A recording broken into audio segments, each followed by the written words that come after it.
Today I'm going to be talking about my absolute favorite books that I have read in 2023. I think I've read 81 or 82 books this year. I was going through them and I found myself being really picky about which ones were like in my top 10. When I go back, it's like such a difference between the ones that are my absolute favorites and the ones that like I really enjoyed. They just don't speak to me the way that my top 10 here do. So without further ado, let's get into it. Also, I was going through them and I found exactly 10. Like I wasn't counting at first. I was just like, okay, this one could be in it, this one could, and then it ended up being exactly 10. First, I want to start off with a book that I absolutely love and completely took me by surprise at how much I loved it, and that is The Naturals. I decided not to put next books in the series in the top 10 as well, and I'm just gonna say this entire series is in my top 10. These books, all of them, are so good. There's 4 books in the series and I just recently finished the 3rd one, so I have 1 more left. The 3rd one, oh my gosh. It's like I know I'm going to love the books, but then each time I read one, I'm surprised at how much I loved it. I know I've talked about this book series a lot because I probably recommended it in quite a few videos. It's just so good. It's about a group of like young adults, kids. They have talents that are very useful to the FBI, so they're like recruited into this program where they try to solve cold cases. One person in it can read people's emotions, one can lie seamlessly and tell when other people are lying. The main girl in it is a profiler, and that means she can look at someone and just by using like small details and the way that they do things,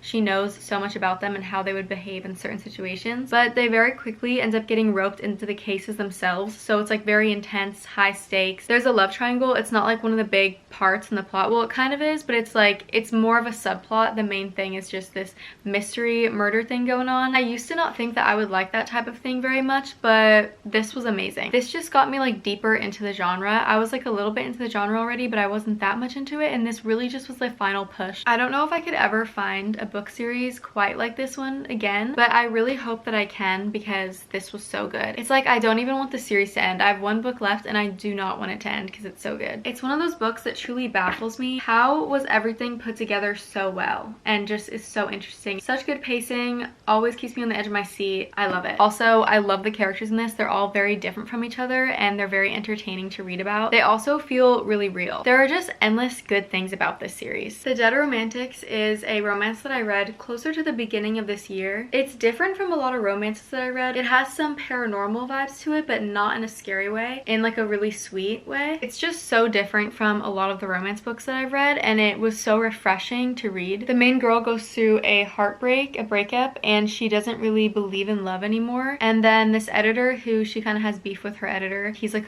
the grumpy vibes, you know? He dies. Quick detail about the MC in this, she can see ghosts and she can like talk to ghosts. That's why she moved away from her hometown, because people found out and then they started like judging her and stuff. But one day, the grumpy editor shows up on her, like at her door when she's visiting home as a ghost, and then a romance happens. So the love interest in this book is indeed a ghost. It is different than it might seem. It's poetic. It's like such a vulnerable, sweet romance. Those are just one of my favorite kinds because they're the ones that actually make me feel so much. It has some humor in it too that I really enjoyed, and overall it's just like a book that I'm going to remember. Okay, so I thought I would just say I actually have 2 repeat authors in here. I think I just have 2, but this is by the same author as The Dead Romantics. This is The 7-Year Slip. This book both reminds me a lot of The Dead Romantics, and it's also really different from that book. It's still like beautiful, poetic, and like a vulnerable, sensitive type of romance that's just so sweet and heartwarming, and it has a little bit of magic in it, but it's not in the same way. The 2 main characters are connected through a magical apartment that connects people from like 7 years apart. The people who are connected through the apartment don't know how long it's gonna last, but every single time they're in the apartment they see each other,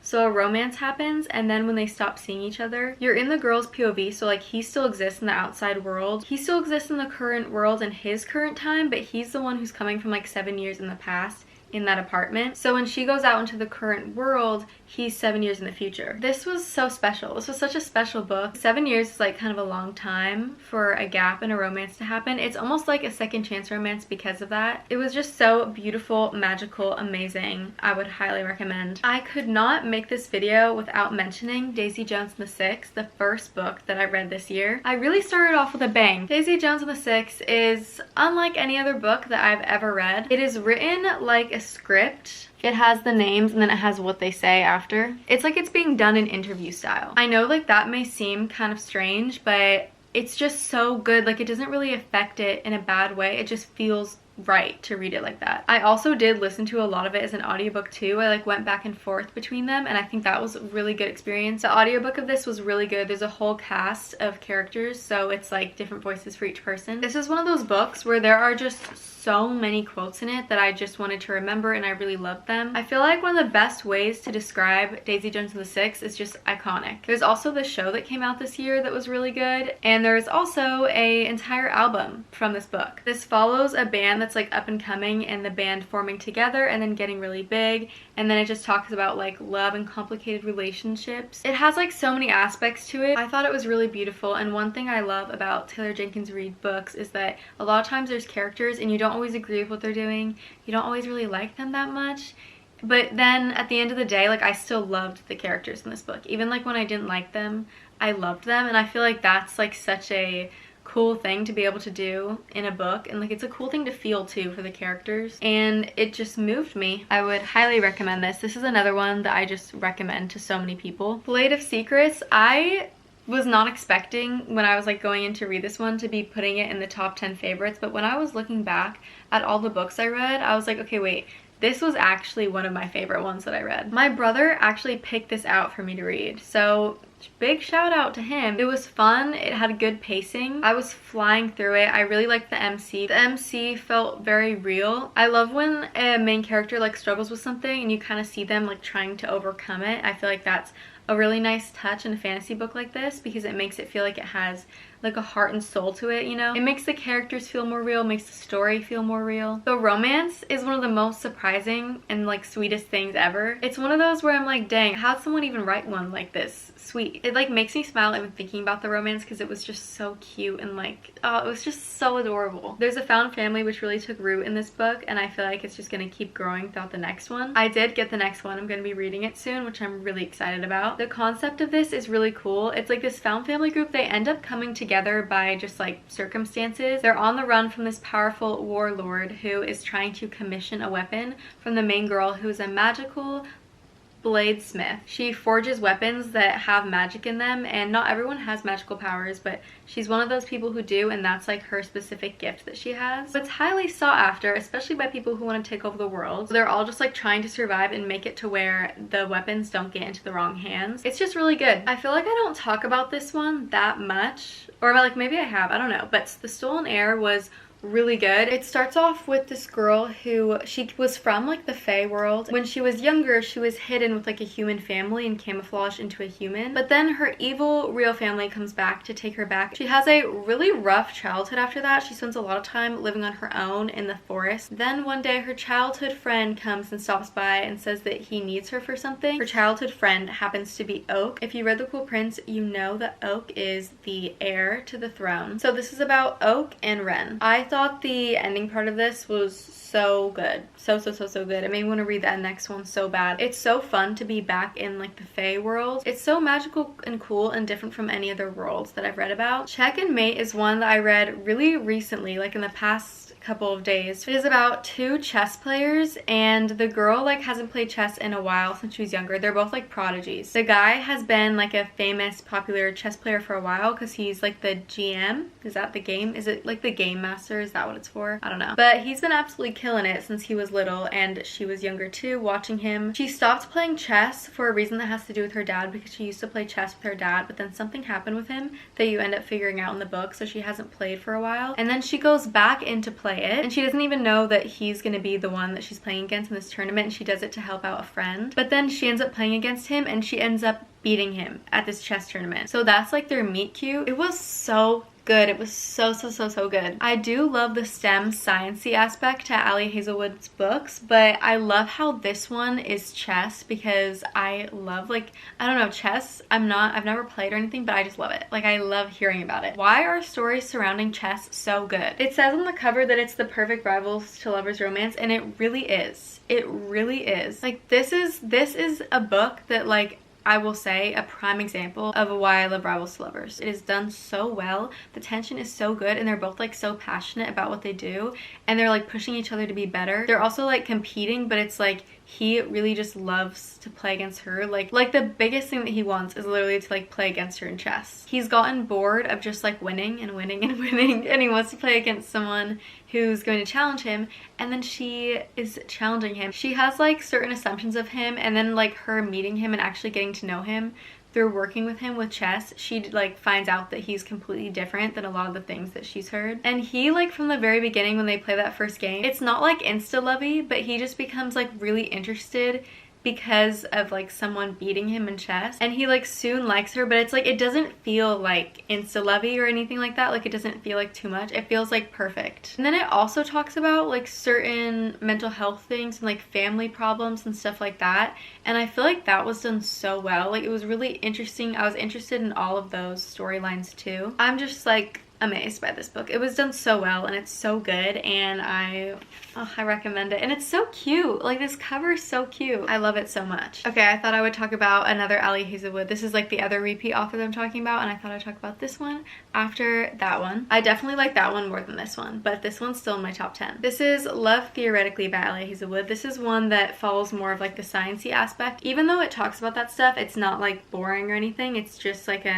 when she's talking about certain things, I'm like, I do not know what you're talking about, but it doesn't really matter. Like, it doesn't affect it for me at all. This is a enemies to lovers, and it was so good. She doesn't get paid a lot in her job, so she starts doing this fake dating app, and then she starts fake dating this guy's brother. He doesn't know that they're fake dating. That guy's one of her favorite clients, so she goes on like multiple dates with him and family gatherings and stuff, because he doesn't want his family on his back. That's why this dude hires her. But this guy and her, they have no romantic interest, but then she meets his brother at family events, and she's like, why does this dude hate me? So there's like a weird tension going on with her and this guy's brother. And then in her work, she's interviewing for a job that she wants, and she's like meeting people. This guy, the brother, doesn't even know what she does for work. She like has a cover story. I think she says that she's like a librarian or something. Then she goes to this job interview with this job dinner, and he's there because she didn't realize that they work in the same field. So they're both like sciencey people. Oh, it's so good. She also has a little bit of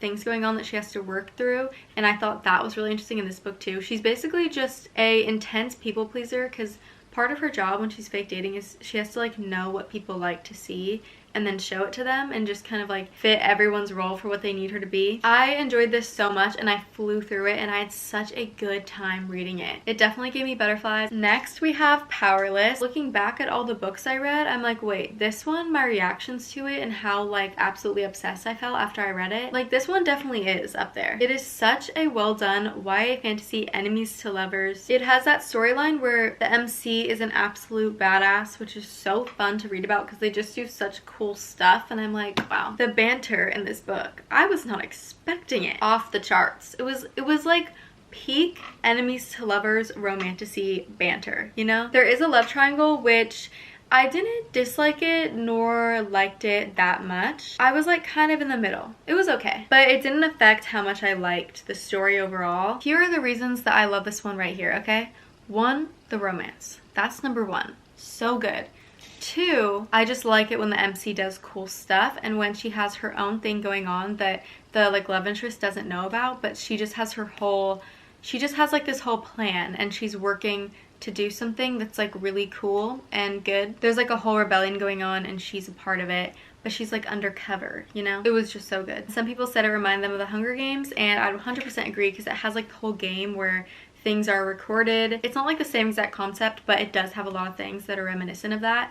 And I happen to love that sort of plot. But also I love the parts of this that weren't like that too. Last, but definitely not least, we have A Good Girl's Guide to Murder. This one, Before the Naturals, because I read it, I think it was like one of the first books that I read in the year. I don't know, actually, maybe I read it in like March, I'm not sure. But it kicked off my love for these types of books, for like the murder mystery types of books. It is a YA mystery, and it is so good. It's about a girl who starts a podcast for her high school project, and she tries to uncover what actually happened in a cold case. So cold case consists of a girl at her school who people assume was murdered by her boyfriend. There's like certain evidence that points to that, but Pip, the main girl in this, doesn't she's not sure that that's what actually happened, so she starts researching it and she starts uncovering a lot of stuff. She makes a podcast about it. She gets really invested in it to where she's like kind of obsessed with it. She starts working with the guy who now he's dead, the guy who's accused of murdering the girl from the high school. This murder and stuff happened like 5 years ago,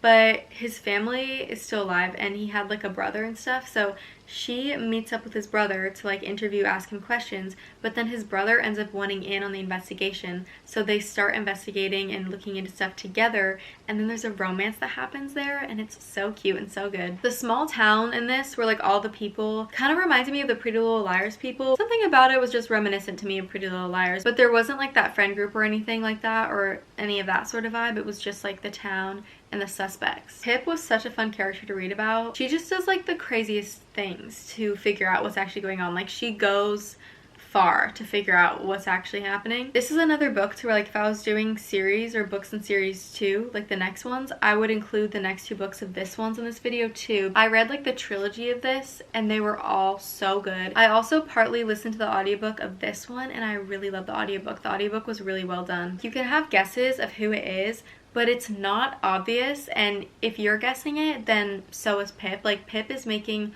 all the possible guesses that you could make, and then in the end I was shocked by it still. It was extremely well done and it kept me on the edge of my seat, and I'm just so happy that I discovered my love for this genre and this type of book. It goes by so fast and it's so fun to read, and it's just like so interesting, and you just gotta know what happens next, and that's the best feeling. Those are all of my top 10 favorite books that I've read in 2023. I've been posting a video every single day since the 13th, and I'm going to until the 24th. Like and subscribe, and I will see you in the next one.